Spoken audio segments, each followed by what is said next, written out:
दोस्तों, एक ट्रेन जो राउरकेला से रांची के बीच जा रही थी, उसी ट्रेन में एक लड़की सफ़र कर रही थी और उसी लड़की के सीट के बगल में एक लड़का भी बैठा हुआ था।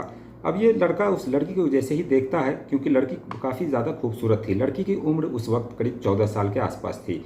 लड़का जैसे ही देखता है उस लड़की को देखने के बाद उसका मन मचल उठता है और उससे बातें करने का वो चाहता है, लेकिन वो बातें कर नहीं पाता। इशारों इशारों में लड़की जो है अपना इंस्टाग्राम आईडी खोल करके उसको दिखाती है और लड़का जो है उसे फॉलो करता है। फॉलो करने के बाद अब उस इंस्टाग्राम आईडी से वो लड़का जो है बातचीत करना शुरू कर देता है। ट्रेन अपने गंतव्य पर पहुंच जाती है। पहुंचने के बाद अब ये सिलसिला जो है करीब 2 सालों तक चलता रहता है। इंस्टाग्राम पर ही वो लड़की जो है वो उससे बातें किया करती थी और व्हाट्सएप और ये जितने भी सोशल मीडिया है इसी पे बातचीत किया करती थी। अब ये बातचीत इस कदर होती थी कि वो जो लड़की है और जो लड़का है उसके बीच वीडियो कॉलिंग पर बात हुआ करती थी। वीडियो कॉलिंग पर जैसे जैसे वो लड़का कहता, उसी हिसाब से वो लड़की जो है अपने जिस्म को उसके सामने परोसा करती थी और इसी तरीके से बातचीत जो है चल रहा था। लेकिन एक दिन ऐसा आता है कि वो लड़की उसको कहती है कि कितने दिन तक फ़ोन पर ही बातें करते रहोगे, कभी मुझसे मिलने नहीं आओगे क्या? तो उस पर वो जो लड़का है वो कहता है कि तुम अगर अभी बुलाओ तो मैं अभी आ जाऊँगा। ये बात सुनकर वो लड़की जो फ़ौरन उसको बोलती है ठीक है आ जाओ। वो लड़का करीब 4400 किलोमीटर का सफ़र तय करके वहाँ उस लड़की के गांव पहुँचता है, उस लड़की के घर पहुँचता है और घर पहुँचने के बाद वो जो लड़का था वो उसका अंतिम सफ़र था, आखिरी सफ़र था। वो नहीं जानता था कि ये जो सफ़र है उसका आखिरी सफ़र होने वाला है 4400 किलोमीटर का। अब उस लड़के का करीब जो है 20 से ज़्यादा टुकड़े किए जाते हैं। टुकड़े करके उसे नाले में फेंक दिए जाते हैं। एक नहर होती है, उसी नहर में फेंक दिया जाता है। नहर में फेंकने के बाद जब उससे बदबू आ रही थी तो लोगों ने इस चीज़ को नोटिस किया और उसने पुलिस वालों को फ़ोन किया। पुलिस जब मौके पर पहुंची और उस लाश को बरामद किया, जो लाश के टुकड़े हुए बचे हुए थे, उसके बाद छानबीन करना जब शुरू किया तो ये खबर निकल के सामने आई। दोस्तों, ये घटना छत्तीसगढ़ की है। छत्तीसगढ़ का एक ज़िला है कारवा और कारवा का ही एक पुलिस स्टेशन पड़ता है पाली। पाली के ही एक गाँव में चेतना गोपालपुर गाँव का है। 10 जुलाई 2024 को एक डैम के किनारे जो लाश के टुकड़े पड़े हुए थे वहाँ से बदबू आ रही थी। लोग जो है इस चीज़ को नोटिस करते हैं। नोटिस करने के बाद कुछ लोग कहते हैं कि कई दिनों से बदबू आ रही है, कुछ लोग कहते हैं नहीं हाल ही में आना शुरू हुआ है। पास जाकर देखते हैं तो लाश के टुकड़े जो अलग अलग छत बिछत पड़े हुए थे। पुलिस को फ़ोन की जाती है। पुलिस वहाँ पर जो पहुँचते हैं, पहुँचने के बाद डॉग स्क्वाड को भी लाया जाता है। पुलिस जो है इस चीज़ की छानबीन कर रही होती है, लेकिन उसे पता ही नहीं कि अब ये लाश किसकी है, लाश की पहचान भी हो पाएगी या नहीं। उस लाश को जितने भी टुकड़े थे उसको इकट्ठा करती है। इकट्ठा करने के बाद जो एसपी नेहा वर्मा है वो इस केस की छानबीन कर रही है होती है और उसके आसपास के जो भी गांव होते हैं उन सभी को कहा जाता है कि अगर इस लाश की जानकारी अगर आप सभी को मिले तो फ़ौरन हमें इत्तला करें। अब ये केस की छानबीन जैसे ही चल रही होती है तो लड़के जो है पुलिस जो है वो बड़ी बारीकी से चेक कर रहे होते हैं। लड़के के पीठ पर जो एक बैग था और वो बैग भी उसी के साथ में था, उसी लाश के साथ में। अब उस बैग को जैसे ही पुलिस देखते हैं, देखने के बाद उस बैग को खोला जाता है। खोलने के बाद उसके अंदर से एक पासपोर्ट और 2 जुलाई 2024 का सऊदी अरब से दिल्ली का एक टिकट और आधार कार्ड और इसके अलावा कुछ मोबाइल नंबर भी उसमें लिखे हुए थे। अब ये बात जैसे ही पुलिस देखते हैं तो समझ जाते हैं कि ये मामला जो वो विदेश से आए हुए लड़कों के साथ हुआ है। अब उसमें जो भी नाम मिला, जो भी नंबर मिला, उस नंबर पर पुलिस जो है वो कॉन्टैक्ट करती है। कॉन्टैक्ट करने के बाद एक फ़ोन लगता है। जो फ़ोन उठाता है, फ़ोन उठाने वाला व्यक्ति होता है वो मोहम्मद तहसीन होता है। मोहम्मद तहसीन उठाता है फ़ोन। उसके बाद पुलिस जो ये सारी बात उसको बताती है। बताने के बाद जो तहसीन है वो कहता है कि हाँ इस नाम का मेरा भाई है। उस लड़के का जो पासपोर्ट पे जो नाम था वो मोहम्मद वसीम था।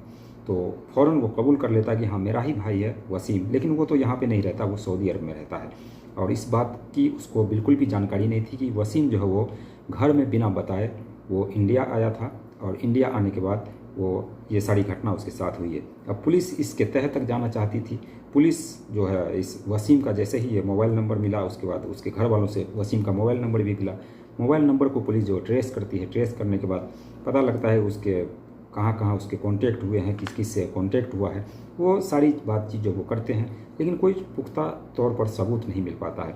सऊदी अरब में जो उसके साथी थे, जो फ्रेंड थे, उन सब से भी बात की जाती है लेकिन कोई जानकारी निकल के सामने नहीं आती है। फिर उसका कॉल डिटेल और ये सारी चीज़ें जो निकाली जाती है, निकालने के बाद उसमें एक नाम आता है राजा खान। राजा खान का जब नाम आता है पुलिस उसको भी बुलाती है। बुलाने के बाद पूछताछ करती है लेकिन ये बात जो है वो क्लियर नहीं हो पाती। जो उस पर आखिरी कॉल था वो राजा खान का ही था। अब ये बात जैसे ही निकल के सामने आती है उसके बाद ये जो राजा खान है उसको जब पुलिस पकड़ती है, पकड़ने के बाद उससे अच्छे तरीके से जब पूछताछ करती है, पूछताछ करने के बाद जो ये राजा खान है वो सारा राज उगल देता है। दरअसल राजा खान जो राज बताता है वो ये कि उसकी एक गर्लफ्रेंड है, एक लड़की जिससे वो बातें किया करता था, जो इंस्टाग्राम पर उसको प्यार हुआ था 2 साल पहले, उससे प्यार हुआ था और उससे वो बातें किया करता था। और हम जो है यानी कि राजा खान जो है उसकी गर्लफ्रेंड थी, वो जो लड़की थी वो राजा खान की गर्लफ्रेंड भी थी। तो ये वसीम से भी प्यार किया करती थी और उससे बातें जो है वो किया करती थी। दरअसल हम दोनों ने ही इसको मिलकर मारा है। और ये जो लड़की है वो वसीम को जब भी ज़रूरत होती उसको वो पैसे मंगवाती, बातचीत करती और उसके साथ वो नग्न अवस्था में बातचीत किया करती थी। और जब भी उसको ज़रूरत होता वो सऊदी अरब से वसीम जो है उसको कुछ पैसे भी भेज दिया करता था। अब आए दिन जो है ये लड़की डिमांड करती जा रही थी और वसीम जो पैसे भेजता जा रहा था। लेकिन एक दिन ऐसा आता है कि जब ये जो राजा खान और जो लड़की थी दोनों मिलकर एक प्लानिंग रचते हैं और प्लानिंग रचने के बाद कहते हैं कि कब तक ये छोटे मोटे पैसे लेते रहेंगे, क्यों ना उसी को बुलाया जाए और बुलाने के बाद उसके पास जो भी पैसे लेकर के आएगा वो सारा पैसा ले लेंगे और उसको रास्ते से हटा देंगे। अब ये लोग प्लानिंग करते हैं। प्लानिंग के तहत राजा खान को ये लड़की जो वो बुलाती है 2 जुलाई 2024 को। राजा खान माफ़ कीजिएगा, वसीम जो है वहाँ से सऊदी अरब से फ़्लाइट पकड़ता है, वो अपने घर में बिना बताए और सीधे वो दिल्ली पहुँचता है। दिल्ली पहुँचने के बाद दिल्ली से करीब 1200 किलोमीटर दूर वो पहुँचता है उड़ीसा। उड़ीसा पहुंचने के बाद उसी लड़की के घर जाता है, क्योंकि इसने वसीम से और उस लड़की से बातचीत पहले से कर रखी थी। ये लोग उसको लेने के लिए आते हैं, रिसीव करने के लिए आते हैं। रिसीव करने के बाद उसको घर ले जाते हैं। लेकिन घर ले जाने के बाद अब उस घर के अंदर कैसे ले जाए, क्योंकि उस लड़की के माता पिता भी थे और सब थे। तो इसलिए चोरी चुपके से किसी तरीके से इस वसीम को घर के अंदर ले जाया जाता है। ले जाने के बाद अब जो ये राजा खान है और वो जो लड़की है जो उसकी महबूबा थी, ये दोनों मिलकर उसको कहते हैं कि तुम्हारे पास जितने भी माल है वो मेरे हवाले कर दो। ये सुनकर वो जो वसीम है वो चौंक जाता है और कहता है कि हम दोनों के बीच तो प्यार है। और वो जो लड़की है वो राजा खान के बारे में पहले बताया करती थी कि वो मेरा भाई है।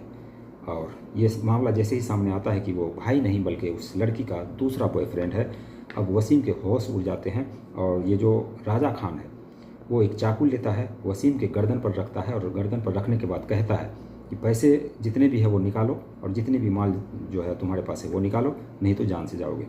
लेकिन वसीम इस बात का विरोध करता है। विरोध करने के बाद वो जो राजा खान है, क्योंकि उसका गोश्त का और मछली का ये सब का कारोबार था, तो उसको छुरी चलाने में देर नहीं लगती, वो उसके गर्दन पर छुरी चला देता है। छुरी चलाने के बाद वो वसीम जो है वहीं मर जाता है। मरने के बाद अब उसके लाश को एक एक टुकड़े करते हैं, करीब 20 से ज़्यादा टुकड़े करते हैं, मतलब छोटे छोटे टुकड़े उसके किए जाते हैं। टुकड़े करने के बाद उस लाश को कुछ लाश को बैग में भरते हैं, थैली में भरते हैं, अपने पीठ पर जो वो लादते हैं बैग में ले जाकर। एक डैम था चेतमा डैम था, उसी डैम के पास वो लोग कुछ जो लाश जो गिराते हैं। लेकिन वहाँ से पेट्रोलिंग की टीम गुजर रही थी, पुलिस की टीम। ये लोग देखते हैं तो चौंक जाते हैं, डर जाते हैं।